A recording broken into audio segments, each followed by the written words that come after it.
Hello friends, welcome to Law and Knowledge. Do like, share and subscribe our channel. You can follow us on Instagram. The link is given below. हम CPC के MCQs की series को continue करते हैं। इसका first video हम हमारे channel पर डाल चुके हैं। अगर आपको वो वीडियो देखना है तो हमारे डिस्क्रिप्शन बॉक्स में लिंक गिवन है। अपने प्रीवियस वीडियो में देखा आप लोगों को ये MCQs की सीरीज़ बहुत पसंद आ रही है, तो प्लीज़ आप इस वीडियो को शेयर करिए, लाइक करिए। और अगर आपको और भी किसी सब्जेक्ट से रिलेटेड MCQs देखने हैं तो आप हमारे चैनल की प्लेलिस्ट पर जाके देख सकते हैं। चलिए कंटिन्यू करते हैं आज की हम ये सीरीज़, जो कि सेकंड पार्ट है। फर्स्ट क्वेश्चन, एक डिक्री हो सकती है? ऑप्शन ए प्रारंभिक, ऑप्शन बी अंतिम, ऑप्शन सी पहले प्रारंभिक फिर अंतिम, ऑप्शन डी प्रारंभिक या अंतिम कोई भी। तो देखिए, डिक्री से रिलेटेड जो भी क्वेश्चन है वो बहुत इम्पॉर्टेंट है और वो बहुत सी बार एग्ज़ाम्स में पूछे गए हैं। ये बहुत अच्छा सेक्शन है। इसका आंसर है ऑप्शन डी प्रारंभिक या अंतिम कोई भी। ये आंसर आप देखिए, जो है डिक्री जो है वो इनिशियल भी हो सकती है और फाइनल भी हो सकती है, जैसा कि हमने CPC में पढ़ा है। और अगर आप पढ़ेंगे तो आपको पता पड़ेगा कि जो डिक्री है वो इनिशियल भी हो सकती है और फाइनल भी हो सकती है। ओके, नेक्स्ट क्वेश्चन है, निम्न में से प्रारंभिक डिक्री पारित नहीं की जाती है? नहीं की जाती है। इसके ऑप्शंस है, ऑप्शन ए विभाजन के बाद में, ऑप्शन बी विक्रय अनुबंध के विनिर्दिष्ट अनुपालन की सहायता चाहने के बाद में, ऑप्शन सी पूर्वबंध की सहायता चाहने के बाद में, ऑप्शन डी मोचन की सहायता चाहने के बाद में। इसका आंसर है ऑप्शन बी विक्रय अनुबंध के विनिर्दिष्ट अनुपालन की सहायता चाहने के बाद में।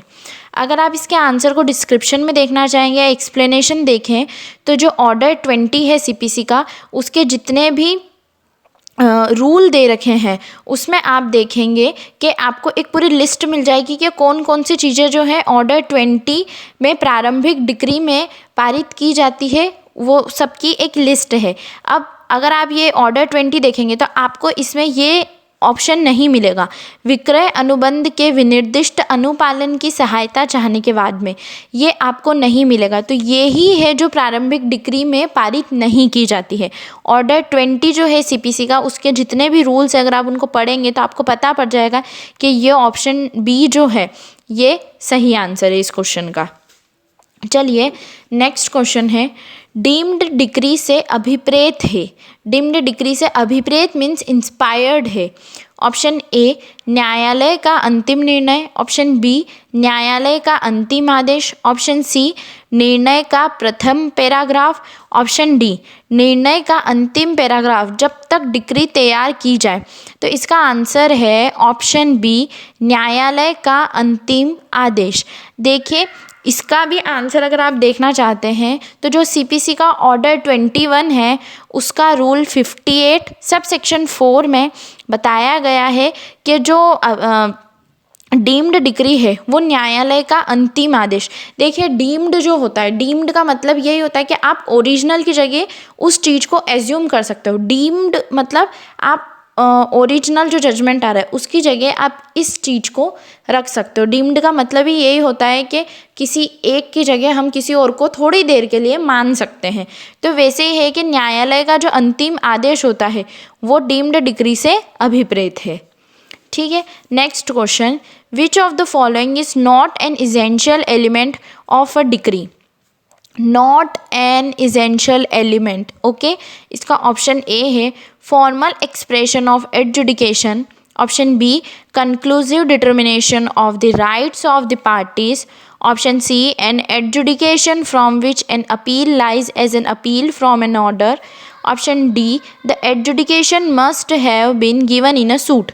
तो इसका आंसर आपको मिलेगा CPC की सेक्शन 2 सब सेक्शन 2 में। CPC का सेक्शन 2 सब सेक्शन 2 बहुत इंपॉर्टेंट है। इस क्वेश्चन का आंसर दिया है option C an adjudication from which an appeal lies as an appeal from an order. जब आप इसका सेक्शन देखेंगे तो इसके सेक्शन में भी सेक्शन 2 सबसेक्शन 2 में आपको एक पूरा मतलब मिल जाएगा कि कौन कौन सी एलिमेंट्स जो है इंक्लूडेड होना चाहिए फॉर अ डिक्री। मतलब एक डिक्री बनाने के लिए कौन कौन से मतलब एलिमेंट्स जो है वो होने चाहिए। तो वो जब आप इसकी परिभाषा को पढ़ेंगे, डेफिनेशन को पढ़ेंगे, तो आपको ये मालूम पड़ जाएगा। तो ऑप्शन सी जो है, an adjudication from which an appeal lies as an appeal from an order, इसका मतलब है कि ये जो चीज़ है ये इंक्लूडेड, ये इसेंशियल एलिमेंट नहीं है। एक ऐसा आदेश जिसके खिलाफ अपील की गई हो और वो आदेश जो है अपीलेबल हो, तो ये ज़रूरी नहीं है। मेनली जो चीज़ें ज़रूरी है वो है ऑप्शन ए, बी और डी। तो जो सी है वो इसेंशियल एलिमेंट नहीं है। चलिए नेक्स्ट क्वेश्चन है, निम्न में से कौन सिविल प्रक्रिया संहिता 1908 में दी गई डिक्री की परिभाषा में नहीं आता है। तो फिर से डिक्री की परिभाषा से ही रिलेटेड क्वेश्चन है, वही सेक्शन 2 सबसेक्शन 2 इम्पॉर्टेंट सेक्शन है, आप अच्छे से पढ़िएगा इसे। इसका ऑप्शन ए है वाद पत्र का नामंजूर किया जाना। ऑप्शन बी है धारा 144 सिविल प्रक्रिया संहिता के अधीन किसी प्रश्न का अवधारण करना। ऑप्शन सी व्यतिक्रम के लिए खारिज करने का कोई आदेश। ऑप्शन डी उपरोक्त कोई नहीं। तो इसका आंसर है ऑप्शन सी व्यतिक्रम के लिए खारिज करने का कोई आदेश। अगर आप इसकी डेफिनेशन देखेंगे सेक्शन 2 सबसेक्शन 2 में, तो उसमें लिखा गया है कि डिक्री की परिभाषा के अनुसार वाद पत्र का नामंजूर किया जाना तथा धारा 144 के अधीन किसी प्रश्न का अवधारण करना डिक्री की परिभाषा में शामिल रहता है। ये दो चीज़ें शामिल रहती है, परंतु किंतु व्यतिक्रम के लिए खारिज का कोई आदेश और कोई ऐसा न्याय निर्णय जिसकी अपील आदेश की अपील की भांति हो, वह डिक्री की परिभाषा में नहीं आता है। तो देखिए इसमें साफ साफ लिखा है कि धारा 144 से रिलेटेड अगर कोई मतलब सवाल उठेगा तो वो तो आएगा, लेकिन जो व्यतिक्रम के लिए खारिज का कोई आदेश है वो डिक्री की परिभाषा में इंक्लूडेड नहीं है। तो इसका आंसर होगा ऑप्शन सी, व्यतिक्रम के लिए खारिज करने का कोई आदेश जो है वो डिक्री में नहीं आता है। चलिए नेक्स्ट क्वेश्चन हम देखते हैं। नेक्स्ट क्वेश्चन है, दीवानी प्रक्रिया संहिता की धारा 2 उपखंड 5 मीन्स सेक्शन 2 सबसेक्शन 5 के अनुसार विदेशी न्यायालय से अभिप्रेत है। ऑप्शन ए एक न्यायालय जो भारत के बाहर स्थित है और जो भारत सरकार की अधिकारिता के अधीन स्थापित हुआ है। ऑप्शन बी एक न्यायालय जो भारत के बाहर स्थित है और जो भारत सरकार की अधिकारिता के अधीन स्थापित नहीं हुआ है। ऑप्शन सी भारत में स्थित न्यायालय जो विदेशी विधि का उपयोजन लागू कर रहा है। ऑप्शन डी उपयुक्त में से सभी। तो देखिए इसका आंसर है ऑप्शन बी एक न्यायालय जो भारत के बाहर स्थित है और जो भारत सरकार की अधिकारिता के अधीन स्थापित नहीं हुआ है। देखिए इसमें मेनली फॉरेन कोर्ट की बात करी गई है। तो ये जो है आपको सेक्शन 2 सबसेक्शन 5 में इसकी अपन को डेफिनेशन मिल जाएगी, what is a foreign court. तो फॉरेन कोर्ट को देखा जाए तो एक ऐसा कोर्ट जो भारत के बाहर स्थित है और जिसमें जो है भारत सरकार की अधिकारिता या उनकी अथॉरिटी के हिसाब से स्थापित नहीं हुआ है। मतलब यहाँ की गवर्नमेंट का कोई भी उनमें इंटरफेयर्स नहीं होगा, इंटरफेयर नहीं करेंगे, तो वो होएगा फॉरेन कोर्ट। ठीक है, इसकी डेफिनेशन आपको मिलेगी सेक्शन 2 सबसेक्शन 5 में। चलिए नेक्स्ट क्वेश्चन देखते हैं। निर्णय का अर्थ है।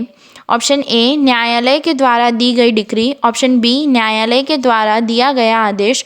ऑप्शन सी डिक्री के आधारों पर न्यायालय द्वारा दिया गया संकथन। ऑप्शन डी डिक्री एवं आदेश के आधारों पर न्यायालय के द्वारा दिया गया संकथन। तो इसका आंसर है ऑप्शन डी डिक्री एवं आदेश के आधारों पर न्यायालय के द्वारा दिया गया संकथन। देखिए कि निर्णय जो है, जजमेंट जो है, डिक्री और ऑर्डर दोनों से मिलकर बना है। डिक्री वो जो मतलब कोर्ट पास कर रहा है किसी मतलब किसी भी जजमेंट को एग्जीक्यूशन में लाने के लिए। ऑर्डर ये कि कोर्ट ऑर्डर दे रही है कि आपको ये काम करना है। तो इन दोनों के आधारों पर न्यायालय के द्वारा दिया गया संकथन मतलब स्टेटमेंट, इन दोनों के आधार पर जो भी कोर्ट जो है स्टेटमेंट कहेगी वो जो है वो जजमेंट कहलाएगा। ठीक है, मतलब जजमेंट में डिक्री और ऑर्डर, डिक्री और आदेश दोनों इंक्लूडेड होते हैं। चलिए नेक्स्ट क्वेश्चन, व्यवहार प्रक्रिया संहिता 1908 की निम्न धाराओं में से किसमें विधिक प्रतिनिधि को समझाया गया है? Option A section 2 subsection 11, option B section 2 subsection 13, option C section 2 subsection 10, option D section 2 subsection 12। तो देखिए इसका आंसर है option A section 2 sub section 11।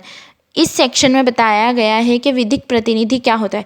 विधिक प्रतिनिधि को इंग्लिश में लीगल रिप्रेजेंटेटिव बोलते हैं। लीगल रिप्रेजेंटेटिव को आप जानते हैं कि जैसे कोई इंसान है, मानिए कोई इंसान है ए, उसकी डेथ हो गई है, तो मान लीजिए उसका लीगल रिप्रेजेंटेटिव बी बना हुआ है। वो लीगल रिप्रेजेंटेटिव कौन होगा? जिसका जो ए है उसकी जो भी संपत्ति होगी तो बी का उस पर हक होगा। बी कोई सा भी केस कर सकता है जो ए के खिलाफ चल रहा था, उसमें बी उस केस में पार्ट ले सकता है। मतलब जो भी ए की प्रॉपर्टी है, जो उसके राइट्स थे, जो उसकी लाइबिलिटीज़ थी, जो इंसान लेता है वो हो जाएगा लीगल रिप्रेजेंटेटिव। ठीक है, तो इसका आंसर दिया है सेक्शन 2 सबसेक्शन 11 जो है उसमें लीगल रिप्रेजेंटेटिव को बताया गया है। चलिए नेक्स्ट क्वेश्चन देखते हैं। सिविल प्रक्रिया संहिता में से किस उपबंध में अंतःकालीन लाभ को परिभाषित किया गया है? ऑप्शन ए है सेक्शन 2 सबसेक्शन 4, ऑप्शन बी है सेक्शन 2 सबसेक्शन 8, ऑप्शन सी है सेक्शन 2 सबसेक्शन 12, ऑप्शन डी है सेक्शन 2 सबसेक्शन 14। तो इसका राइट आंसर है ऑप्शन सी सेक्शन 2 सबसेक्शन 12। देखिए अंतकालीन लाभ को इंग्लिश में बोला जाता है इंटरिम प्रॉफिट या मेंस प्रॉफिट। मेंस प्रॉफिट जो है सेक्शन 2 सबसेक्शन 12 ऑफ सीपीसी में बताया गया है। चलिए नेक्स्ट क्वेश्चन, दीवानी प्रक्रिया संहिता के अंतर्गत निम्नलिखित युग्मों में से कौन सा युग्म सही सुमेलित नहीं है? ऑप्शन ए सेक्शन 2 सबसेक्शन 5 विदेशी न्यायालय, ऑप्शन बी सेक्शन 2 सबसेक्शन 6 विदेशी निर्णय, ऑप्शन सी सेक्शन 2 सबसेक्शन 11 विधिक प्रतिनिधि, ऑप्शन डी सेक्शन 2 सबसेक्शन 10 अंतकालीन लाभ। तो देखिए इसमें से बताना है कौन सा सही नहीं है। तो अभी अपन ने सारे क्वेश्चंस देखे, उन्हीं से रिलेटेड बन रहा है। अभी हमने विदेशी न्यायालय मतलब फॉरेन कोर्ट का देखा था, तो उसमें सेक्शन 2 सबसेक्शन 5 की बात थी, तो ये तो सही है। ऑप्शन बी में बताया है विदेशी निर्णय, ये भी सही है। विधिक प्रतिनिधि का भी अभी हमने देखा लीगल रिप्रेजेंटेटिव का सेक्शन 2 सबसेक्शन 11 में। बट ये जो है ऑप्शन डी धारा 2(10) मतलब सेक्शन 2 सबसेक्शन 10 अंतकालीन लाभ, ये गलत आंसर है। तो इस क्वेश्चन का आंसर होगा ऑप्शन डी सेक्शन 2 सबसेक्शन 10 अंतकालीन लाभ। ये जो है ये पेयर सही नहीं है, क्योंकि अंतकालीन लाभ का जो सेक्शन है वो है सेक्शन 2 सबसेक्शन 12, 10 नहीं है। ठीक है, चलिए नेक्स्ट क्वेश्चन देखते हैं। सिविल प्रक्रिया संहिता की किस धारा में कोर्ट की धन संबंधी अधिकारिता का प्रावधान दिया है? Option A section 3, option B section 4, option C section 5, option D section 6। तो देखिए इसका आंसर है option D section 6। Pecuniary jurisdiction जो होती है मीन्स सेक्शन 6 में बताया गया है कि कोर्ट जो है कितने अमाउंट तक का केस देख सकती है, जो उसकी मतलब जुरिस्डिक्शन या फिर उसकी जो लिमिट होती है उससे बाहर जो लिमिट दे रखी है, मनी लिमिट जो दे रखी है कोर्ट की, उससे बाहर वो कोई केस डिसाइड नहीं कर सकती है। तो ये जो है सेक्शन 6 में बताया है, जो कि धन संबंधी अधिकारिता का प्रावधान बताती है। चलिए नेक्स्ट क्वेश्चन, सिविल प्रक्रिया संहिता 1908 की धारा की सेक्शन 2 सबसेक्शन 16 में प्रयुक्त विहित शब्दावली से अभिप्रेत है? ऑप्शन ए न्यायालय द्वारा विहित, ऑप्शन बी समाज द्वारा विहित, ऑप्शन सी नियमों द्वारा विहित, ऑप्शन डी उपरोक्त में से कोई नहीं। तो देखिए विहित means in English canonical, means according to order, क्या ऑर्डर पास हुआ है, क्या स्टेटमेंट्स थे उनके अनुसार। तो इसका आंसर है ऑप्शन सी नियमों द्वारा विहित। मतलब वो ऐसा जो नियमों के द्वारा एज प्रिस्क्राइब्ड बाय लॉ और रूल्स, ऐसा लिखा है सेक्शन 2 सबसेक्शन 16 में, as prescribed by the rules. तो इसका आंसर है ऑप्शन सी नियमों द्वारा विहित। Thank you. Keep watching, like the video, और अगर आपको कुछ भी क्वेरीज है तो प्लीज़ आप कमेंट बॉक्स में पूछिए। Thank you, bye.